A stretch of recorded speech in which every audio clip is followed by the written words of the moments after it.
या न्यूज बुलेटिनचे सहप्रायोजक आहेत गोकुळ.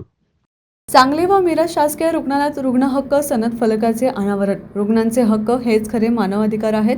रुग्णांचा सन्मान व सेवा ही डॉक्टर परिवाराची प्राथमिक जबाबदारी असून विविध जाणीव जागृती उपक्रमात लोकसहभाग वाढणे अत्यावश्यक आहे.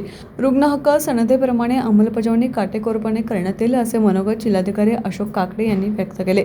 मानवाधिकार दिनानिमित्त सांगली व मिरज येथे शासकीय रुग्णालयांच्या परिसरात राज्यातील प्रथम रुग्ण हक्क सनद प्रबोधन फलक लावण्यात आले.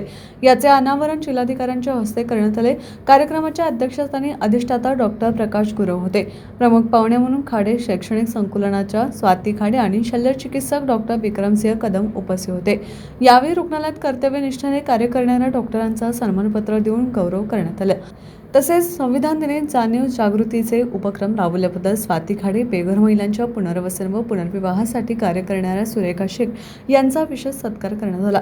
कार्यक्रमाच्या निमित्ताने HIV बाधित पालकांच्या मुलींनी साकारलेल्या रांगोळी प्रदर्शनाला जिल्हाधिकाऱ्यांनी भेट देऊन त्यांचे कौतुक केले. जिल्हाधिकाऱ्यांनी यावेळी महत्त्वाच्या सूचना दिल्या. सार्वजनिक आरोग्य सेवा गरीब रुग्णांसाठी टिकून राहिली पाहिजे. रुग्ण हक्क सनद नुसार धर्मादाय रुग्णालय, खासगी रुग्णालय यांनी उपचारांचे दरपत्रक स्पष्टपणे लावणे, तक्रार निवारण प्राधिकरण व तक्रार कक्ष सुरू करणे, टोल फ्री हेल्पलाईन कार्यान्वित करणे. रुग्णालय परिसरात जिल्हाधिकाऱ्यांनी रुग्णांच्या समस्या समजून घेत तातडीने दिलेल्या सूचनांमुळे रुग्ण व नातेवाईकांमध्ये समाधान व्यक्त होत होते.